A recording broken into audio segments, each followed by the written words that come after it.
72 hours? It's been tough. It's been tough on coaches and players and everyone. The guys we let go are really good coaches, and they're even better men. And those are hard decisions that had to be made. And I can't thank those guys enough. I couldn't care about those guys anymore. A lot of the players feel the same way. So it's been a tough 72. When did you start to think that change on the staff was going to be necessary? And could you just maybe walk us through the process of deciding that and then making the change when you did? Yeah, those guys have done unbelievable job helping us to get better. And they're all, like I said, good coaches and even better men. Been talking with Trev for a long time. Appreciate those conversations. It's hard to. We've come so close in so many games, and it's hard to think we can keep doing exactly the same things and get over the top. And it's not any person's fault, any one of those coaches' fault. Sometimes there just needs to be a little different voice and maybe little changes that can make a difference. And the timing was tough in the middle of a season.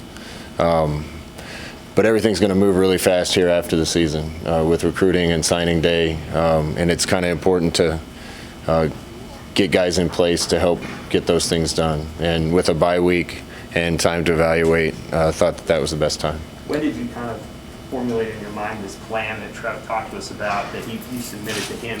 When did you start to think about it, and when did you decide that you had to make these significant changes?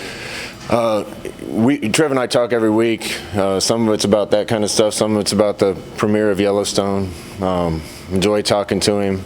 The idea has been going back and forth for a couple weeks here, and for me, it's an easy decision. I'm in this business primarily because I love the players. I love the mentoring side of this job. I love being around the guys all the time. I took this job because I love Nebraska and I love this university. It would break my heart to think we've made the improvements we've had and gotten it so close in so many games and not get an opportunity to see it through. So it's an easy decision for me to make any sacrifices I have to have the privilege to continue to be here. What's the vision for the layout of your role over the next year? I mean, do you want to shift the way you manage or direct the program, or have you talked to Trev about that? Yeah, we've talked a lot about that. This job is bigger than a lot of other jobs. There's just a lot more that has to be done on the field and off.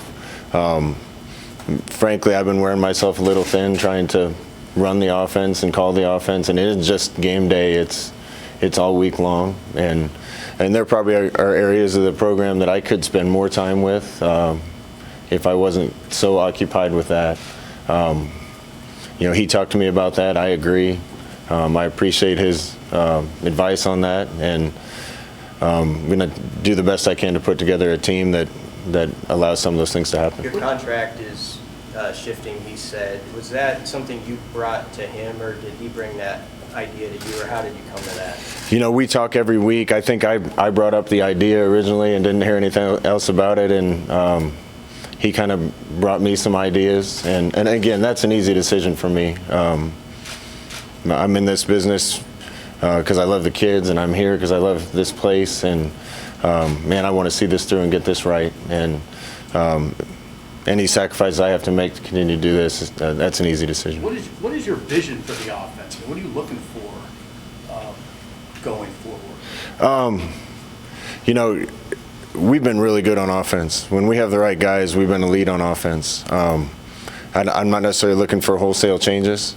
I did have a lot of guys around me that knew a lot of the same things that I knew, and that's worked. I think it could still work. Kind of looking for some fresh ideas to help. Not necessarily wholesale changes, but if we think that gives us the best chance to get a little better, then we will. So kind of in the early stages of identifying people, have a pretty good idea of what I want it to look like, and we'll see where we land. How quickly do you want to assemble that staff based on recruiting and transfer portal and all that? Well, the sooner the better, but there's a lot of people with jobs in other places, and I imagine nothing can be done until after season's over. So, right now, we got some really good support staff here. They're going to do a great job coaching these guys. I want them to do a great job coaching these guys because the players deserve our best effort to help them in these last 2 games. They're going to give their best effort in these last 2 games. We're playing some really good teams. I think Wisconsin's #1 in the country on defense right now.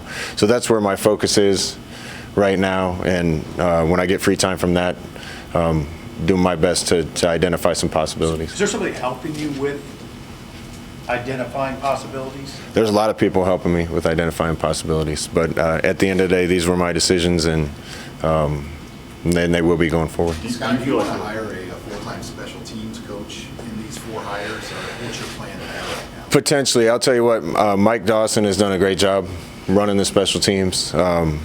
Obviously, he has people in the building that are helping him in the office with that. But our special teams have vastly improved. Our specialists, we need to continue to get better in those roles, but our coverage units, when you watch the tape and compare to where we've been, I'm really happy with the progress we've made there. So I think that's just when we put the puzzle together, figure out if that's a possibility or not. If it is, I would love to. You've always had put a premium on having athleticism at the quarterback position, and as you look for someone, an offensive coordinator in particular, I mean, is that a requirement for what you want the offense to look like going forward, or are there things that are on your list that are sort of non-negotiable? Not necessarily. You know, I've been calling this offense for, I don't know, 10 years. And I will say, Matt Lubick did a great job helping me. He's added some things to this offense that have helped us to be better. He and I kind of shared the play calling duties, but I was still engrossed in it. If I'm going to turn it over to somebody, I just need somebody that has done it and that I can trust to put our heads together and put the best of what they do with the best of what we do, and then let him run with it. How's the roles going to stack up here the rest of the way with those 4 openings? Who's going to do what? Yeah, you know, Coach Held has done a great job with the running backs. Coach Brown is going to take over there. Obviously, Ron Brown is experienced and done a great job. Steve Cooper is going to be with the quarterbacks. Coops helped us a lot in the office and has been an offensive coordinator before. Mike Casano is going to take over at receivers, and Frank Verducci, who has a lot of experience, is going to be leading the offensive line. You have an update on JoJo. I know he had the surgery and whatnot. Kind of what's his outlook going forward? Yeah, I don't want to comment on that out of respect to JoJo. I'm going to let him kind of do that and make an announcement, and I had that agreement with him.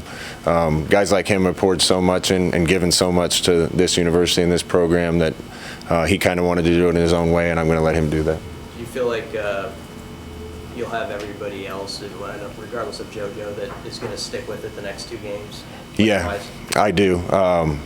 You know, other than just things that happen and little tweaks and injuries here and there, this team is a high-character team. They got a lot of grit, and these guys will keep fighting. And when you go through hard times, you don't have much choice but to give up or come closer together, and I know this team will come closer together. I'm just trying to get drilled down on how difficult is it for you to turn over an offense to somebody?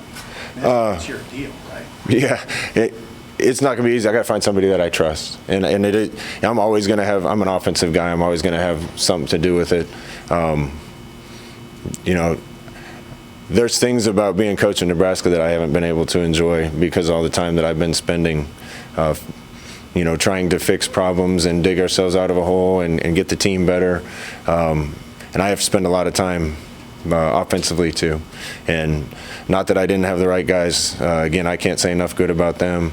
But I need to be able to really trust somebody. I'll still be involved, but that'll take a lot off my plate and I think help me be even better in some other areas. What have you come to appreciate about Trev in those meetings that you've had? I mean, he certainly has a great affinity for you. So what have you come to appreciate in those meetings about your conversation? You know, Sam, first of all, I just appreciate the conversations. And anytime, you know, I'm not an arrogant guy. I don't think I know everything. And when you're done learning, you're done growing.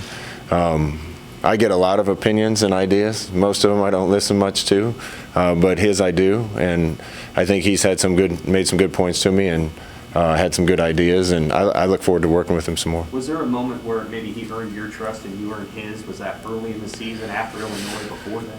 I think that's just kept growing every time we get together and get to know each other better. You know, it was unusual timing when he came in, and there were some other tough things swirling when he came in, and we've been through a lot in a short time together. Can you go more into what you've seen from the players this week, especially the guys on offense who've lost their position coaches, and what their mood and their schedule is like this week? They're hurting. You know, I see the look on the offensive line's coach, and the offensive line love Coach Austin because of the man that he is. And it's the same with the other positions and other groups. They're hurting. I'm hurting. I've gone to a lot of games and battles and spent a lot of time with those guys. And like I said, they're really good coaches and great men. These are decisions sometimes you have to make as a leader, and the kids are resilient. They'll be okay. One coach that you did retain was Sean Beckton. Can you speak to the choice to keep him on staff? And I know he came with you from UCF as well. Yeah, there's so much that goes into these decisions, and coaches have to fill a lot of roles. They have to coach, they have to mentor, they have to recruit, they have to get their guys to play well and execute.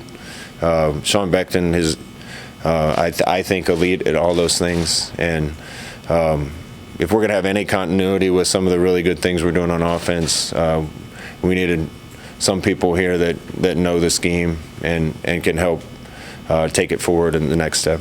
You've worked with Mario for a long time and have spoken really highly about his ability to develop quarterbacks. Have you seen enough growth in that room this year in particular, and what is it going to take to have that room operating at a really high level going forward in the future?